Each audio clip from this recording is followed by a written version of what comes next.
পান্ডুয়ার এই বিখ্যাত কালী পুজোর প্যান্ডেল দেখতে গিয়েছিলাম, তো ভিডিওটা করা ছিল, তাই তোমাদের এখন দেখাচ্ছি। দেখো কত সুন্দর সুন্দর প্যান্ডেল, লাইটিং, ঠাকুর। প্যান্ডেল দেখতে কত মানুষের ভিড়, লোকজন কত দূর দূর থেকে এসেছে।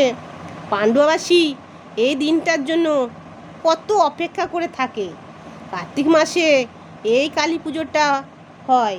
রাস্তার ধারে ধারে কত মেলা বসে, 4 দিন ধরে চলে এই পুজোটা। সন্ধে হলেই নো এন্ট্রি শুরু হয়ে যায়। রাস্তায় তখন গাড়ি, সাইকেল, বাইক কিছুই আর চলাচল করতে দেয়া হয় না। রাস্তার মোড়ে মোড়ে পুলিশে পাহারা দেয়।